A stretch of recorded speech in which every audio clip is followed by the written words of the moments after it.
수요기도에 오신 여러분 환영합니다. 시간 다 같이 찬양하시겠습니다. 찬송가 311장 찬양하겠습니다.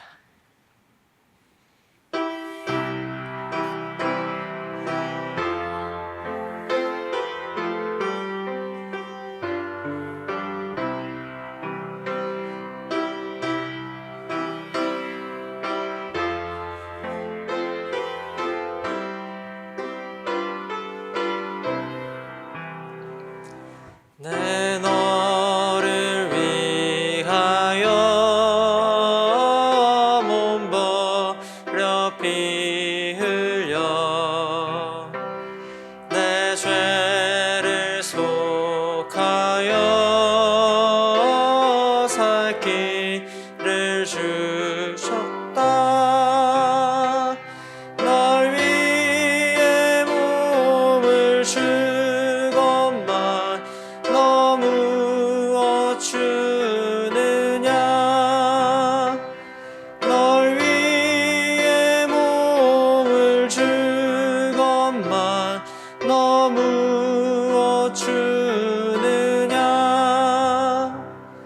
아버지 보좌와 그 영광 떠나서 밤 같은 세상에 만 백성 구하려 내 몸을 희생했건만 너무 어떠하느냐. 내 몸을 희생했건만 너무 어떠하느냐. 죄 중에 빠져서 영주 그 인생을 구하여 주려고 나 피를 흘렸다.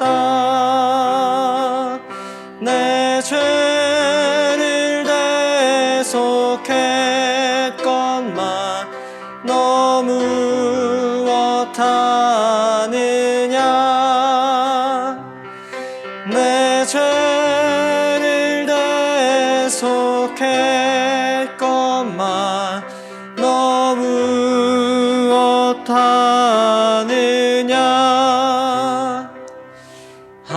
한없는 용서와 참 사랑 가지고 세상에 내려와 값없이 주었다. 이것이 귀중하건만 너무 어추느냐. 이것이 귀중하건만 너무 어추느냐.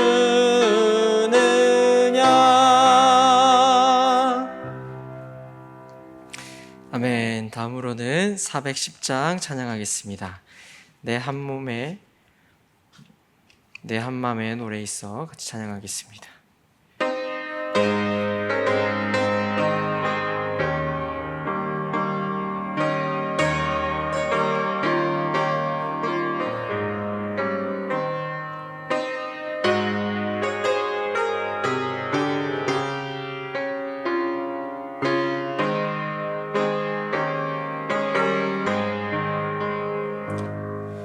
내 맘에 한 노래 있어 나 즐겁게 늘 부르네. 이 노래를 부를 때에 큰 평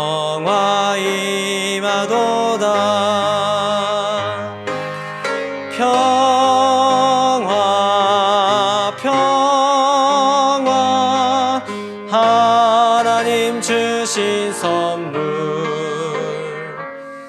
그 놀라운 주의 평화, 하나님 선물일세. 주 십자가 지심으로 날 구원해 주셨으며, 주 예수님 고난받아 나 평화 누리도다. 평화 평화, 하나님 주신 선물, 그 놀라운 주의 평화, 하나님 선물일세. 나 주님께 영광 돌려 참 평화가 넘치도다. 주 하나님 은혜로서 이 평화 누리도다. 평화 평화, 하나님 주신 선물, 그 놀라운 주의 평화, 하나님 선물일세. 이 평화를 얻으려고 주 앞으로 나아갈 때, 주 예수님 우리에게 이 평화 주시도다. 평화 평화, 하나님 주신 선물, 그 놀라운 주의 평화, 하나님 선물일세.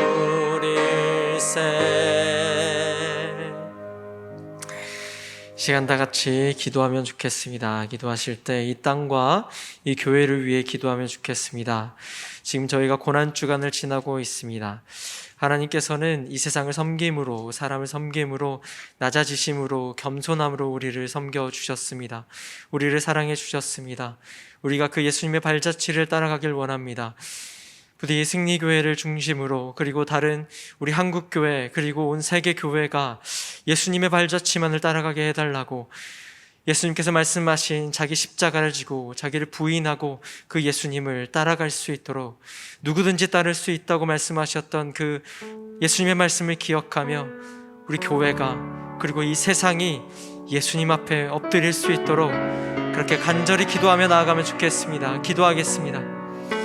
사랑해 주님 감사합니다. 하나님 아버지, 우리가 이 어려운 시기를 지나고 있습니다.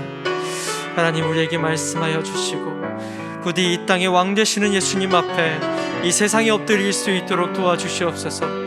아버지 하나님, 그 사역 안에 우리가 그 사역을 이끌어갈 수 있도록 도와주시고, 우리에게 큰 사명을 허락하시고 우리에게 십자가를 부여주시고, 우리가 그 십자가를 지고 뒤따르라고 말씀하셨던 우리를 부인하고 우리 안에 예수만이 사는 삶을 살게 권면하셨던 아버지 하나님의 그 예수님의 그 말씀을 기억합니다.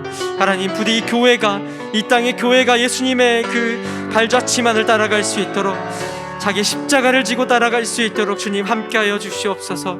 아버지 하나님, 모두에게 열려있는 그 길을, 아버지 하나님, 우리를 위하여 죽으신 그 예수님께서 만들어 놓으신 그 길을 우리가 걸어갈 수 있도록 주님, 이 땅의 교회를 이끌어 주시고 이 땅의 교회를 통하여 이 세상을 변화시켜 주시옵소서.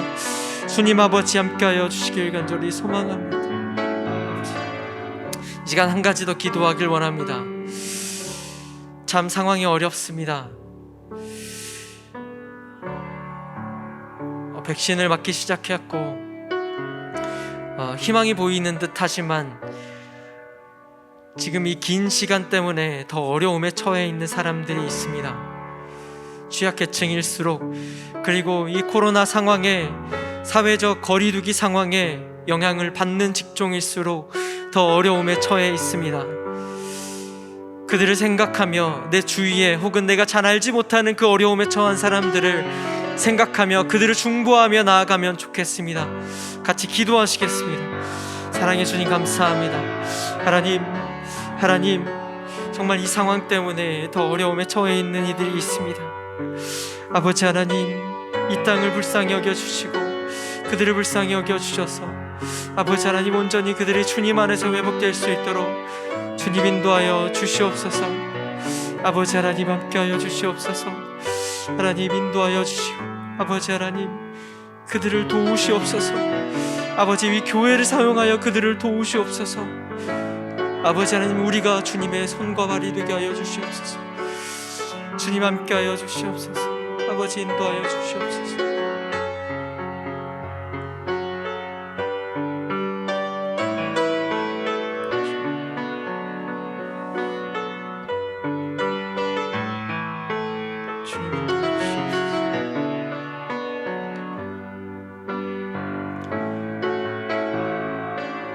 예수님의 이름으로 기도합니다. 아멘. 우리 찬송가 38장 같이 찬양하겠습니다. 예수 우리 왕이여 같이 찬양하겠습니다.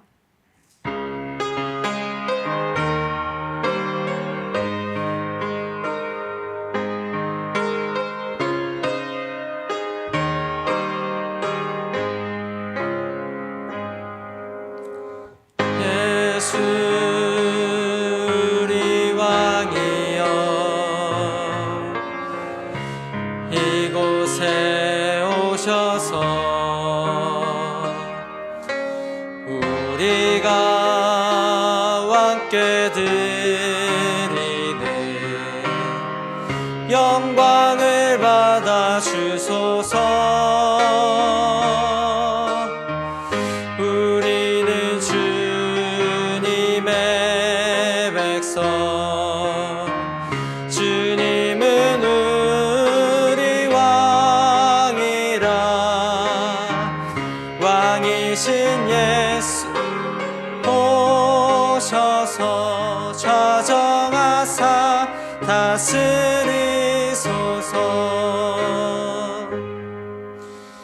예수 우리 주시여 이곳에 오셔서 우리가 주께 드리는 찬양을 받아 주소서.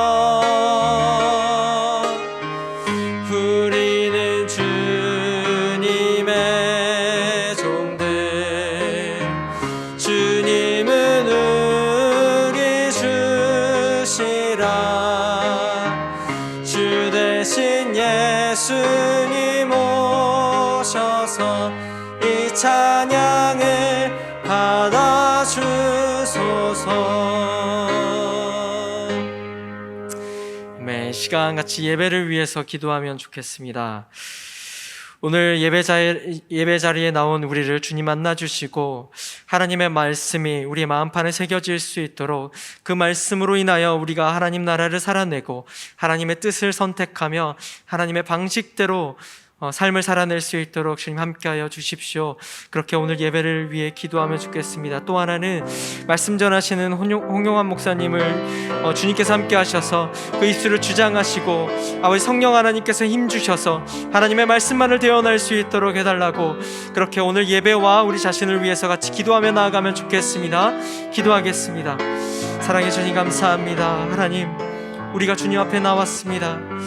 하나님 아버지, 이 시간의 예배가 진정한 예배 되게 하시고 이 시간에 선포되는 하나님의 말씀이 온전히 우리 마음판에 새겨질 수 있도록, 우리의 마음을 울리며 우리의 삶을 이끌어갈 수 있도록 주님 함께 하여 주시옵소서.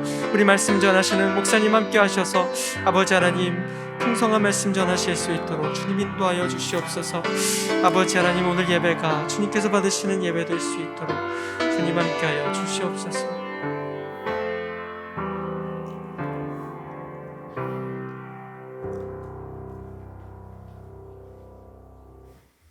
우리 다 같이 자리에서 일어나 찬송가 1장을 부르시겠습니다.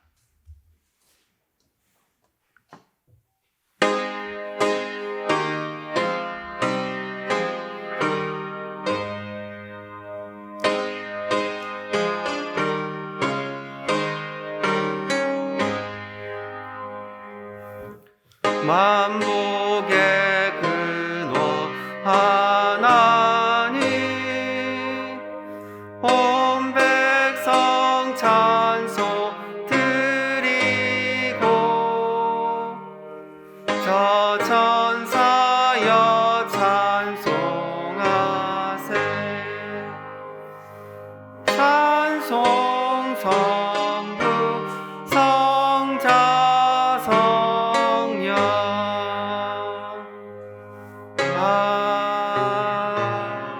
아멘. 우리의 구세주가 되시는 주님의 이름을 찬송합니다. 죽을 수밖에 없는 우리를 구원하시기 위하여 독생자 그리스도를 우리에게 보내어 주시고 독생자 그리스도를 통하여 우리에게 영원한 대속의 은혜와 영생의 은혜를 허락하신 주님의 이름을 찬송합니다. 이 시간 그 은혜에 감사하여 주 앞에 나와 예배하오니 주님께서 우리의 높임을 받아주시고 한없이 영광받아 주시옵소서. 하나님 아버지, 주님께서 우리 교회 가운데 향하신 놀라운 하나님의 뜻이 이루어지게 하시고 이 땅 가운데 우리 승리교회를 통해서 하시고자 하는 사역들이 마음껏 진행되실 수 있도록 우리 교회 가운데 기름 부어 주시기를 간절히 원하옵나이다. 오늘 이 시간 주님께서 우리 각 사람에게 말씀하는 시간 되게 하시고 그 말씀에 응답하여 순종의 삶을 살아가는 복된 시간 다 되게 하여 주옵소서. 주 예수 그리스도의 이름으로 기도하옵나이다. 아멘. 자리에 앉으시겠습니다. 찬송가 325장을 부르시겠습니다.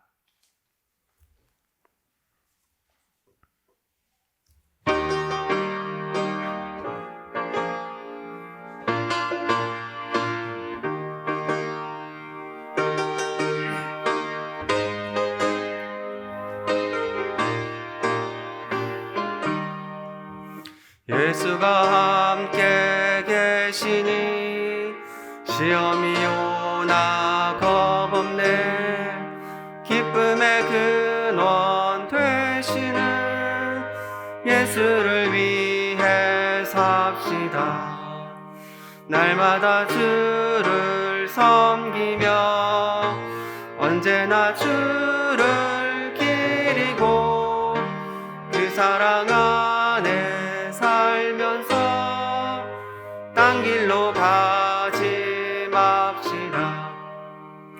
이 세상 사는 동안에 주 이름 전파하면서 무한한 복나 주시는 예수를 위해 삽시다. 날마다 주를 섬기며 언제나 주를 기리고 그 사랑 안에 살면서 딴 길로 가지 맙시다. 이 세상 친구 없어도 예수는 나의 친구니 불의한 일을 버리고 예수를 위해 삽시다. 날마다 주를 섬기며 언제나 주를 기리고 그 사랑 안에 살면서 딴 길로 가지 맙시다. 주께서 심판하실 때 잘했다 칭찬하리니 이러한 상급 위해 삽시다. 날마다 주 섬기며 언제나 주를 기리고 그 사랑 안에 살면서 딴 길로 가지 맙시다. 오늘 하나님께서 우리에게 주시는 말씀은 마태복음 25장 14절에서 30절까지 말씀입니다. 신약성경 43쪽에 있습니다. 마태복음 25장 14절에서 30절까지의 말씀입니다. 우리 함께 교독하시겠습니다. 제가 14절의 말씀을 먼저 읽겠습니다.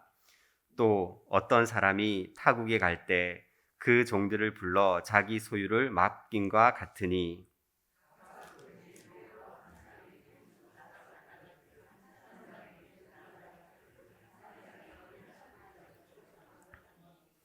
다섯 달란트 받은 자는 바로 가서 그것으로 장사하여 또 다섯 달란트를 남기고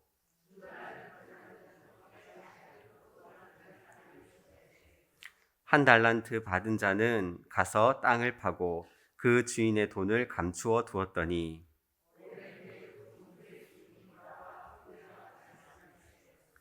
다섯 달란트 받았던 자는 다섯 달란트를 더 가지고 와서 이르되 주인이여 내게 다섯 달란트를 주셨는데 보소서 내가 또 다섯 달란트를 남겼나이다.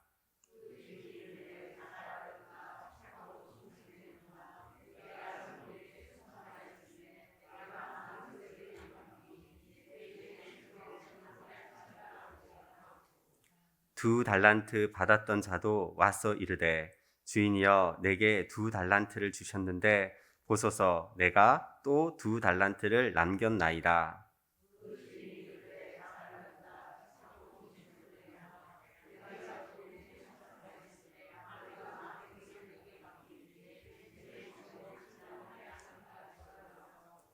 한 달란트 받았던 자는 와서 이르되 주인이여 당신은 굳은 사람이라 심지 않은 데서 거두고 해치지 않은 데서 모으는 줄을 내가 알았으므로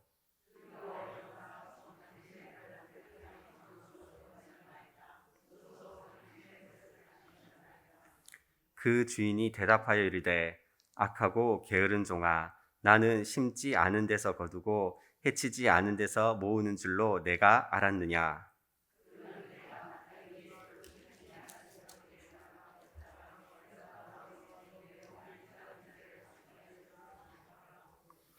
그에게서 그 한 달란트를 빼앗아 10달란트 가진 자에게 주라.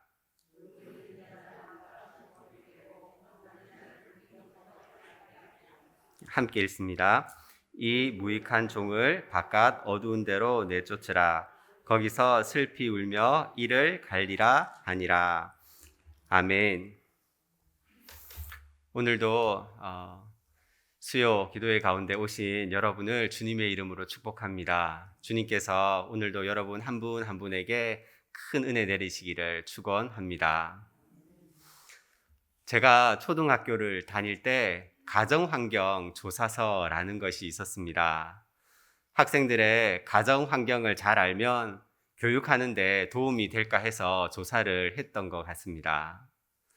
학교에서 이 조사서 종이를 받아오면 항목을 적어서 선생님에게 제출을 하는 것이었는데 수거가 잘 안 되었던 모양이에요. 그래서 어떤 해에는 선생님이 반에서 직접 아이들에게 손을 들라고 하시면서 조사를 하신 적이 있었습니다. 집에 방이 2개인 사람 손들어. 들죠. 집에 방이 3개 이상인 사람 손들어. 자기 방이 있는 사람 손들어. 그리고 집에 자동차가 있는 사람 손들어. 그리고 집에 부모님 직업이 회사원인 사람 손들어.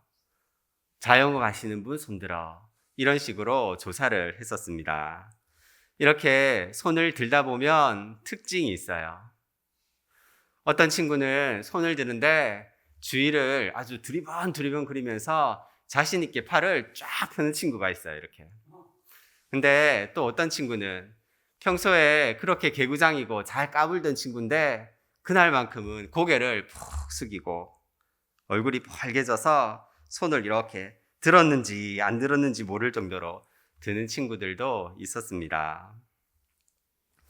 이 가정 환경 조사서의 절정은 부모님의 학력 조사였던 것 같아요. 제 기억으로는. 그때 당시 이제 국민학교였죠. 예. 국졸인 경우 손들어 이러면 이렇게 쭈삣쭈삣 하다가 이렇게 들죠. 그리고 중졸인 사람 손들어 이러면 또 요 정도 들어요. 이렇게 쭈삣쭈삣 하면서. 그리고 고졸인 경우 손들어라 이러면 이렇게 들고. 그리고 대졸인 경우 대학교를 졸업한 그때 당시는 제가 살던 동네에는 드물었어요. 아주 자신 있게 손을 이렇게 들었던 기억이 납니다. 저는 이렇게 손들었어요. 이렇게.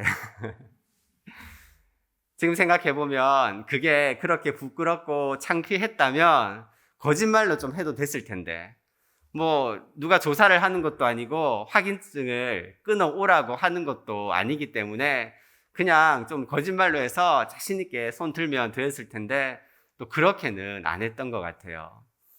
그렇게 거짓말로 손 들면 큰일 나는 줄 알았던 것 같습니다. 저는 이때에 세상이 어떤 곳인지 조금은 알게 되었던 것 같습니다. 어떤 친구는 집에 자기 방도 있고 또 집에 자동차도 있고 학교 마치면 태권도 학원도 가고 피아노 학원도 가고 주산 학원도 다니는데 그렇지 못한 또 어떤 친구는 뭐 변변치 못한 학원이 어디 있겠습니까? 학교 마치면 집에 가면 아무도 없어요. 부모님이 다 일 나가셨기 때문에 하루 종일 무료하게 시간을 보내다가 또 엄마 생각하기도 하고 또 놀다가 엄마 생각하기도 하고 그러다가 해가 어둑어둑 져서 이제 저녁쯤이 되면 골목길에 나가서 엄마 언제 올까 서성이던 친구들도 많이 있었습니다. 제가 11살, 12살 이때에 이런 것을 보면서 세상이 참 불공평하구나 라는 생각을 조금은 했던 것 같습니다. 여러분들은 어떠신가요? 세상이 공평하다고 생각하시나요? 여러분들 옆에 분 얼굴을 한번 슬쩍 잠깐만 한번 쳐다보시겠습니까? 어떠세요? 너무 불공평하죠, 세상이. 하나님이 옆에 분을 이렇게 아름답게 지으셨는데 나는 왜 이럴까? 옆에 분은 주름도 없고 굉장히 동안이신데 나는 또 나이보다 훨씬 더 많이 들어 보이고 참 불공평하다 생각이 들 수도 있습니다. 태어날 때부터 장애를 안고 태어난 사람에게는 이 세상이 불공평하게 보일 수도 있을 것 같습니다. 넉넉하고 여유로운 환경에서, 가정에서 자라서 큰 어려움 없이 자라다가 결혼을 해서 부모님이 집을 마련해 주어서 그렇게 신혼 생활을 시작하는 사람이 있는가 하면 청약을 붙고 저축을 하고 전월세로 떠도느라고 아이 전학을 몇 번이나 시켰는지 나중에 졸업할 때 보니까 아이가 친구 한 명이 없는 그런데도 그렇게 치열하게 살았는데도 아직도 내 집 장만을 못한 사람이 볼 때는 이 세상이 불공평하게 보일 수도 있을 것 같습니다.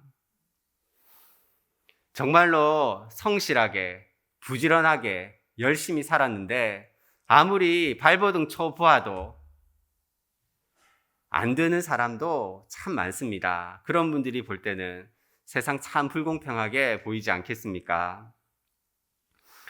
부모님의 좋은 머리를 유전으로 받아서 책을 몇 분만 보면 금방 외워진대요. 복잡한 수학 문제도 개념이나 원리가 금방 이해가 돼서 공부를 잘하는 친구들이 있는가 하면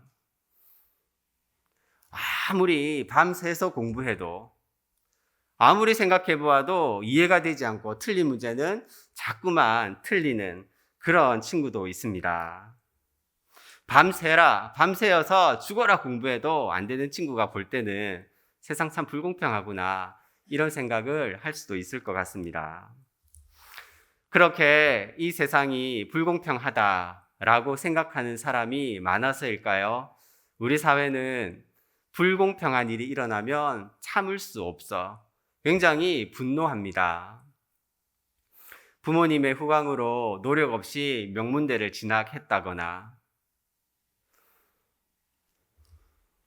공무원이 공무에 일을 하다가 알게 된 정보를 통해서 어떤 부당한 이득을 취했다거나, 권력이나 돈, 힘을 이용하여서 다른 사람의 기회를 가로채고 자신이 이익을 누리고 있다는 이야기를 들으면 우리는 참으로 분노하고 허탈하기도 합니다.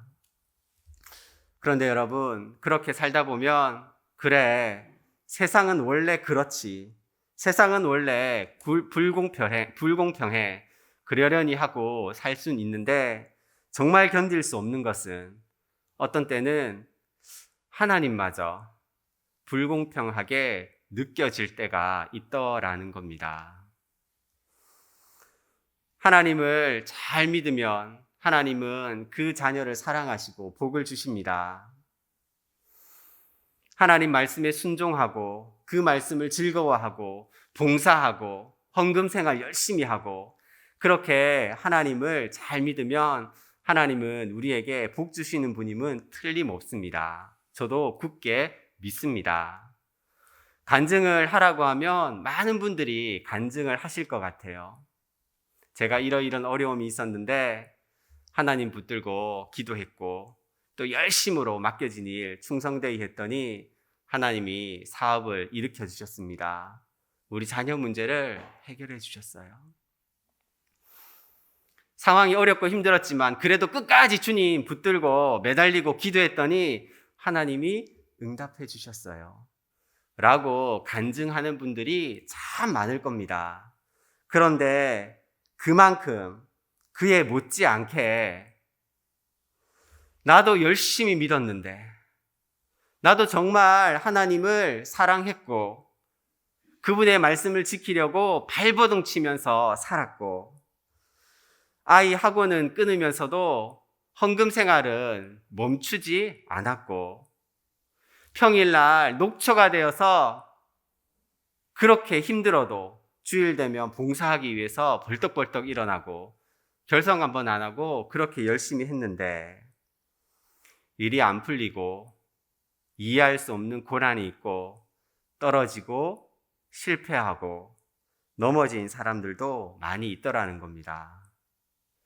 하나님이 똑같은 하나님의 자녀인데 어떤 사람은 형통하게 해주시고 또 어떤 사람은 그렇게 안 해주시는 것 같고, 누구에게는 많이 주시는 것 같고 또 누구에게는 적게 주시는 것 같다고 느낄 때가 있습니다. 이런 느낌이 들면 하나님 참 불공평하다, 나한테 좀 박하시네, 이렇게 생각할런지도 모르겠습니다. 오늘 여러분과 함께 살펴볼 이 달란트 비유는 공평함에 대해서 말하고 있는 주제는 아니지만 조금 색다른 관점으로 하나님의 공평하심에 대해서 여러분들과 함께 살펴보려고 합니다. 오늘 비유를 보면 어떤 주인이 먼 곳으로 떠나게 되는데 그 종들을 불러서 돈을 맡기는 이야기로 시작이 되고 있습니다. 우리 14절, 15절 말씀을 함께 읽도록 하겠습니다. 또 어떤 사람이 타국에 갈 때 그 종들을 불러 자기 소유를 맡김과 같으니 각각 그 재능대로 한 사람에게는 금 5달란트를, 한 사람에게는 2달란트를, 한 사람에게는 1달란트를 주고 떠났더니, 여기서 어떤 사람은 하나님을 의미한다고 할 수 있습니다. 그리고 종들은 하나님께 불리움을 받은 사람을 의미합니다. 그런데 여러분 잘 보시면 종들이 받은 액수가 똑같지 않습니다. 누구는 5달란트를 주고 또 누구는 2달란트, 누구에게는 1달란트를 주었습니다. 여러분 1달란트 받은 사람 입장에서 한번 생각해 보면 뭔가 좀 불공평하지 않겠습니까? 나한테 5개 안 주실 거면 똑같이 1개씩 주면 공평할 텐데 누구는 많이 주고 누구는 적게 주셨습니다. 근데 가만히 보니까 내가 제일 적게 받았어요. 그러면 굉장히 불공평하다 생각이 들겠죠. 그런데 주인에게는 말을 할 수가 없어요. 주인이 내 돈 가지고 내가 내 마음대로 나눠주는데 네가 무슨 상관이냐, 그렇게 얘기하면 할 말이 없어요. 맞는 말이니까요. 그런데 비교를 해보면 억울하고 불공평한 마음이 드는 것은 또 어쩔 수가 없습니다. 이게 우리들 마음 아니겠습니까? 사실 우리가 하나님께 대놓고 불평할 수는 없어요. 하나님이 하나님의 것을 마음대로 주는데 우리가 무슨 말을 하겠습니까? 그러나 옆에 사람들과 비교해보면 또 그런 마음이 드는 것은 어쩔 수 없는 우리들의 마음입니다. 주인이 이 달란트를 종들에게 나누어 주고 이제 무엇을 하라고 말했습니까? 본문에는 정확한 말은 기록되어져 있지 않지만 내용상 짐작해 볼 때에 장사를 하라고 하신 것 같아요. 받은 돈을 미천으로 삼아서 장사를 해서 남기도록 하여라, 이런 말을 하신 것 같아요. 그런데 문제는 출발점이 다릅니다. 누구는 5개 가지고 장사하고 누구는 2개 가지고 장사하고 누구는 하나를 가지고 장사를 해야만 됩니다. 받은 것이 다르니까, 돈 객수가 다르니까 사이즈가 다르고 스케일이 달라집니다. 대기업에서 운영하는 그 대형 마트와 한 영세 상인이 운영하는 골목 마트가 경쟁이 되겠습니까? 가격 면에서나 신선도 면에서나 그리고 서비스 면에서나 교통이나 주차나 모든 것을 고려해 볼 때에 큰 자본으로 장사를 하는 것이 훨씬 더 유리합니다. 음식점이나 커피숍, 또 옷가게나 여러 가게들도 그저 자신이 상호를 내고 하는 것보다 대형 프랜차이즈의 이름을 걸고 하는 것이 훨씬 더 대박날 가능성이 많습니다. 연예인 지망생이 아주 열악하고 작은 기획사에서 하는 것보다 이름 나고 큰 대형 기획사에 들어가야지 스타가 될 확률이 더 높습니다. 여러분, 이것은 공부도 마찬가지입니다. 대학 내내 알바하고 등록금 벌고 힘들게 공부한 사람이 졸업해서 좋은 곳에 취직할 확률보다는 과외를 받고 어학연수 교환학생을 하고 스펙을 쌓은 학생이 졸업 후에 좋은 곳에 취직할 확률이 더 많은 것이 어쩔 수 없는 현실입니다. 그런 관점에서 보면 5달란트 받은 사람, 2달란트 받은 사람, 1달란트 받은 사람이 장사를 시작하는데 누가 돈을 더 많이 벌 수 있겠습니까? 당연히 자본이 많은 사람이 훨씬 더 많이 벌 수 있을 겁니다. 2달란트 받은 사람은 아무리 노력해도 5달란트를 받은 사람을 이기지 못합니다. 2달란트 받은 사람이 매우 근면하고 부지런하여서 아침부터 자정까지 열심히 일했다고 한번 우리 가정해 봅시다. 몇 달란트를 남길까요? 오늘 성경을 보면 2달란트를 남겼어요. 그래서 합쳐보면 4달란트를 모았습니다. 반면에 5달란트 가진 사람이 아무 일도 하지 않고 그저 앉아서 먹고 놀아도 2달란트 가진 사람은 5달란트 가진 사람을 이기지 못합니다. 이쯤 되면 하나님이 정말 공평하지 않은 분처럼 보이기도 합니다. 그러나 여러분, 하나님께서 공평하시다라고 말할 수 있는 이유는 몇 개 받았느냐가 아니라 몇 개 남겼는가를 물으시기 때문에 그렇습니다. 하나님은 한 사람 한 사람에게 몇 개 주셨는지를 다 기억하시고 그리고 그 사람에게 몇 개를 남겼느냐 물으십니다. 여기에서 하나님의 공평하심이 있습니다. 1개 준 사람에게는 5개를 요구하지 않으십니다. 2개 준 사람에게는 10개를 요구하시지 않습니다. 1달란트 받은 사람은 1달란트를 남기면 됩니다. 2달란트 받은 사람은 2달란트를 남기면 됩니다. 그리고 5달란트 받은 사람은 5달란트를 남겨야 합니다. 세상은 여러분들에게 너 몇 개 가졌냐라고 묻지만 하나님은 너 몇 개 남겼느냐라고 물으십니다. 그러니까 많이 받았다고 해서 좋아할 것이, 우쭐댈 것이 없습니다. 적게 받았다고 해서 실망할 필요도 없습니다. 받은 만큼 남기면 되기 때문에 그렇습니다. 그런데 여러분, 우리가 여기에서 오해하지 말고 바르게 이해하셔야 할 것이 2가지가 있습니다. 앞에 여기까지만 듣고 더 이상 안 들으시면 오늘 설교를 크게 오해하시고 돌아가는 겁니다. 우리가 오해하지 말고 바르게 이해해야 할 2가지가 있는데, 첫 번째로는 받은 달란트의 양이 다르다고 해서 삶의 방식이 달라지는 것은 아니다라는 것입니다. 적게 받은 사람은 적게 남기면 되니까 적당히 쉽게 인생을 살면 된다는 뜻이 아닙니다. 주인이 적게 줬으니까 나는 별로 중요하지 않는 사람이구나, 나를 별로 안 사랑하는구나, 이렇게 생각할 것이 아닙니다. 그리고 많이 받은 사람은 나는 정말 특별하고 중요한 사람이구나, 나는 다른 사람들보다 더 많이 일해야 되는구나, 그런 것도 아니라는 것입니다.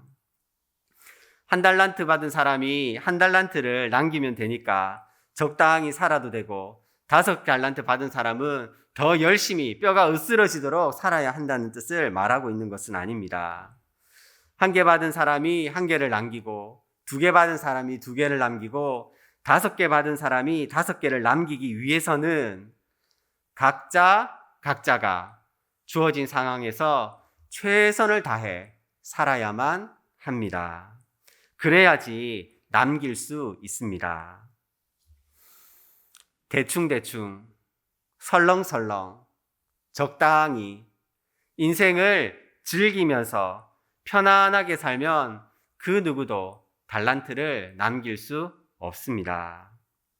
그러면 어떻게 사는 것이 최선의 삶을 사는 것이겠습니까?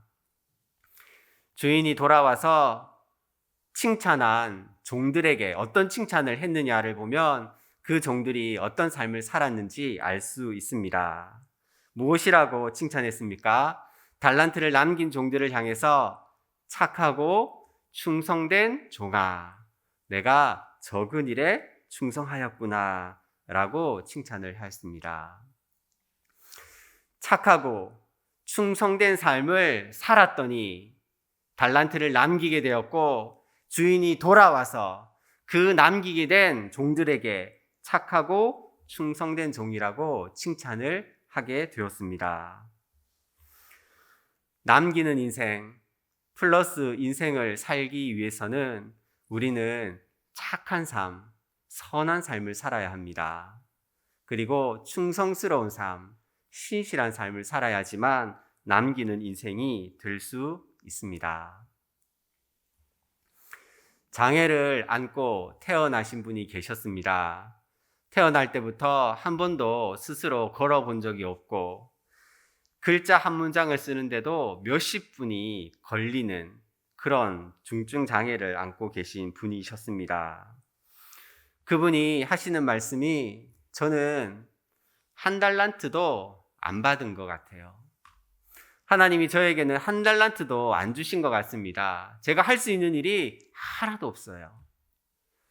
하나님이 아마도 제게는 반 달란트를 주시지 않았을까.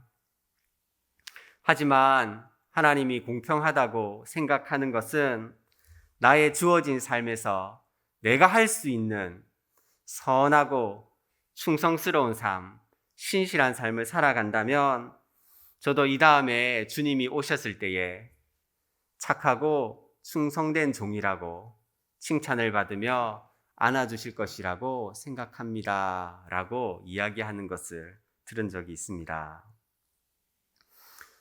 주님께서 사랑하는 교우 여러분, 우리는 주님께 몇 달란트를 받았는지 알지 못합니다. 사실 그게 중요한 것도 아닙니다. 중요한 것은 내가 몇 개를 받았는가, 그것을 아는 것이 아니라 어떻게 남기는 인생을 살 것인가, 그것이 중요합니다. 내가 몇 개 받았는지는 모르지만 남기기 위해서는 적어도 매일매일 성실하게, 착하게, 선한 삶을 살아가야 하고 충성스럽게, 신실하게 삶을 살아가야 합니다. 그런 자에게 하나님은 남기는 인생이 되게 해주시고 착하고 충성된 종이라 칭찬하십니다. 두 번째로 오늘 본문에서 오해하지 말아야 할 것은 주님이 일꾼들에게, 종들에게 주신 5달란트, 2달란트, 1달란트는 돈이나 재물, 소유를 의미하는 것이 아닙니다. 그런 개념으로 보아서는 안 됩니다. 훨씬 더 큰 개념을 가지고 있습니다. 저 사람은 넓은 아파트에 살고 외제차 타고 다니니까 5달란트 받았고, 나는 그냥 보통쯤 사니까 2달란트, 저기 분은 가난하시니까 1달란트 받았어. 이런 개념이 아니라는 겁니다. 여기서 말하는 달란트는 재산이나 소유나 물질을 말하는 개념이 아니라 훨씬 더 큰 개념을 말하고 있습니다. 그것은 바로 사명입니다. 사명을 말하고 있습니다. 15절의 말씀을 보면 주인이 각각 그 재능대로 주셨다라고 이야기합니다. 종들은 그 재능대로 주인에게 달란트를 받았습니다. 5개 받았으니까 나는 큰 사명이고 중요한 사명이고, 1개 받았으니까 나는 보잘것없는 사명이고 작고 초라하고 그런 것이 아닙니다. 하나님의 일에는 크고 중요한 일이 있고 작고 덜 중요한 일이 있는 것이 아닙니다. 그것은 세상의 기준, 사람의 기준으로 말하는 것이지 하나님의 기준으로는 하나님 나라를 위해 쓰임 받는 사람들, 소명, 사명을 받은 사람들은 모두가 귀하고 모두가 특별한 부르심을 받은 사람들입니다. 그래서 우리가 몇 개를 받았느냐에 주목할 것이 아니라, 이것이 무엇이냐가 아니라 나에게 주님께서 주님의 뜻대로 사명을 주셨다. 이 사명을 위해서 살아가야 한다는 것을 깊이 새기는 것이 중요합니다. 여러분, 어떤 인생이 복된 인생입니까? 많이 받은 인생이 복된 인생이 아니라 주님께 받은 사명을 쫓아 살아가는 인생이 복된 인생입니다. 사명을 가지고 발버둥을 치면서 그 부르심대로 살아가면 그 사명이 나에게 복이 되는 것이고 받았던 그 달란트가 나에게 복이 되는 것입니다. 그러나 제대로 못 살아내면 아무리 좋은 것을 받았다 하더라도 그것은 화가 되는 것입니다. 결국은 악하고 게으른 종이 되는 것입니다. 주님께서 사랑하는 교회 여러분, 하나님께서는 우리 모두에게 각자의 소명을 주셨습니다. 또 우리 모두에게 함께 추구해야 할, 만들어가야 할 사명도 주셨습니다. 하나님께서 여러분에게 주신 그것을 굳게 붙들고 그 사명을 쫓아 살아가는 복된 여러분의 인생이 되시기를 축원합니다. 안타깝게도 1달란트 받은 사람은 주인이 불공평하다고 생각했던 것 같습니다. 가장 적게 받은 것도 실망이 되었을 것이고, 이 돈으로 무슨 장사를 해? 안 될 거야. 그런 마음도 있었을 것이고, 그렇게 주인을 원망하고 불평하다 보니 주인의 사랑도 의심스러워지고, 그저 주인이 굳은 사람, 무서운 사람으로만 오해하여 달란트를 깊이 묻어두었습니다. 동료들이 매일매일 시장을 나가서 장사를 하고 땀을 흘리고 하루 종일 먼지를 뒤집어 쓰면서 힘들고 어려운 중에서도 선하게 살려고 발버둥 치고 충성스럽게 신실하게 살아가려고 그렇게 애를 쓰고 있는데, 부르신 소명대로 살아가려고, 받은 부름대로 주인이 나에게 주신 그 소명대로 살려고 그렇게 애를 쓰면서 살아가고 있는데, 그는 뒷마루에서 뜨거운 햇볕을 피하고 낮잠을 자기도 하고 게으름을 피우기도 하고 쉽게 편안한 삶을 살고 있었습니다. 다른 동료들처럼 믿음의 삶을 살아가려고 도전하지 않고 부르심을 쫓아 살아가지 않고 그 받았던 하나마저 잃어버리면 주인에게 혼날 것 같아서 그는 안정된 삶을 추구하며 달란트를 묻어두고 그저 일상 속에서 게을러져 가고 있었습니다. 그러면서도 그의 마음 한켠에는 이건 공평하지 않아. 주인이 나에게 적게 줬기 때문에 난 이렇게 해도 돼. 자기를 합리화하고 자기 연민에 빠져 있었습니다. 결국 그는 주인이 돌아왔을 때에 어떤 평가를 받았습니까? 악하고 게으른 삶을 살았노라고 평가를 받았습니다. 여러분, 우리에게는 이 한 달란트 받은 사람의 모습이 없겠습니까? 주님께 받은 것이 적다고 이걸 가지고 이 형편으로 이 꼴을 하고서 내가 뭘 할 수 있겠어?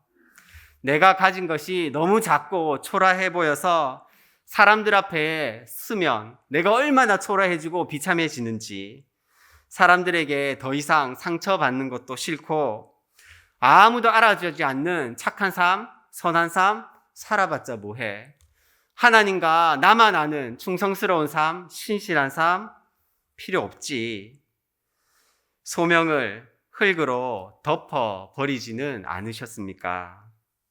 그렇게 한두 해 살다 보니 편안하고 골치 아픈 일도 없고 상처받는 일도 없고, 그래서 그 삶이 좋아서 그저 그렇게 살고 계시지는 않습니까?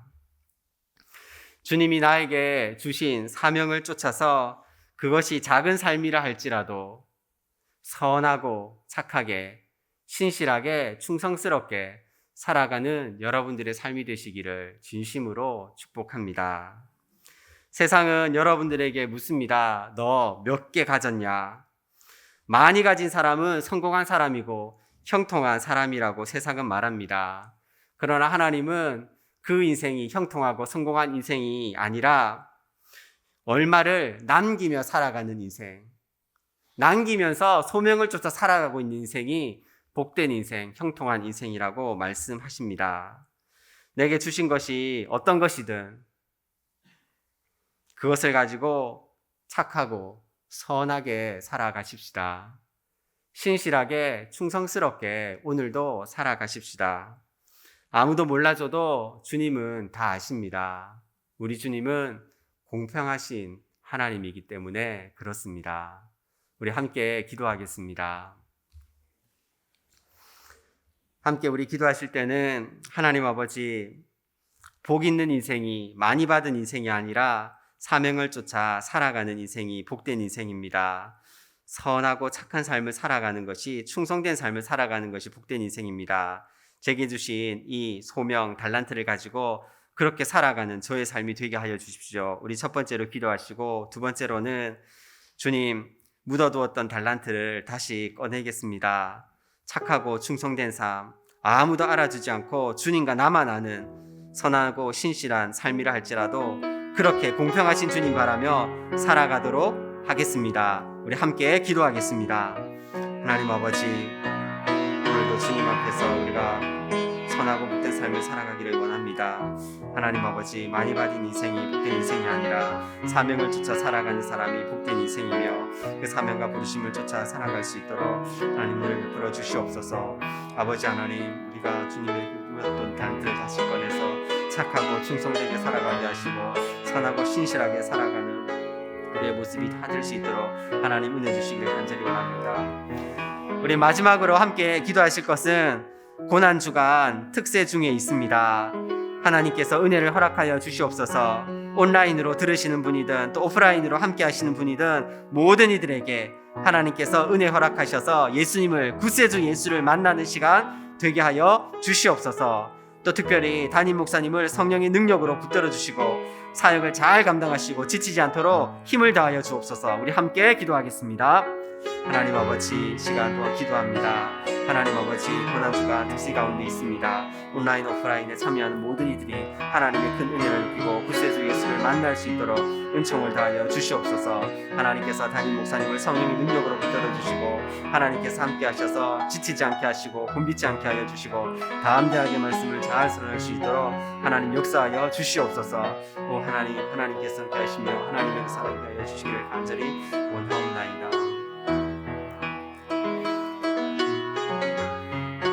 하나님 아버지, 감사합니다. 우리에게 몇 달란트를 주셨는지는 모르지만 주님 주신 것이 가장 좋은 것이고 나를 향한 최고의 것인 줄 알고 열심으로 그 소명을 쫓아 살아가는 우리가 되게 하여 주시옵소서. 각자 부르심은 또 다 세부적인 부르심은 다를 수 있지만 그 삶 속에서 착하고 충성된 삶을 살아가는 삶의 일관된 삶이 나타나게 하여 주시옵소서. 혹 이 자리 가운데에 달란트를 땅속 깊이 묻어두었던 분이 계시다면 다시 꺼내어서 주님 앞에 다시금 사명으로 달려가는 귀한 삶이 될 수 있도록 하나님께서 축복하여 주시옵소서. 고난주간 특별 새벽기도회가 진행되고 있습니다. 하나님 아버지, 온라인이든 오프라인이든 함께 예배하는 모든 이들 가운데 구세주 예수를 만나는 은혜가 있게 하여 주시옵소서. 또한 함께 우리 말씀 전하시는 담임 목사님 지치지 않게 하시고 성령의 능력으로 붙들어 주셔서 담대하게 말씀을 잘 증거하실 수 있도록 은혜 베풀어 주시옵소서. 감사드렸고 주 예수 그리스도의 이름으로 기도하옵나이다. 아멘. 광고 말씀 드리겠습니다. 고난주간 특별 새벽 기도회가 계속해서 월요일부터 진행되고 있습니다. 형편이 또 형편대로 온라인이든 오프라인이든 다 함께 참여하셔서 주님의 큰 은혜를 함께 누리고 함께 또 이 사순절 기간 가운데 예수님을 만나는 은혜로운 시간 되시면 좋겠습니다. 나머지 광고는 주보를 참고해 주시기 바랍니다. 제가 축도함으로 수요 기도회를 마치도록 하겠습니다. 이제는 우리 구주 예수 그리스도의 은혜와 하나님 아버지의 사랑과 성령님의 교통, 감화, 역사하심이 우리를 향한 놀라운 계획을 가지고 선하고 착한 삶을, 충성스러운 삶을 살아가도록 늘 도우시고 힘주시는 그 하나님을 의지하여 나아가는 머리 숙인 승리의 모든 권속들 머리 위에 이제로부터 영원토록 함께 하옵시기를 간절히 축원하옵나이다. 아멘.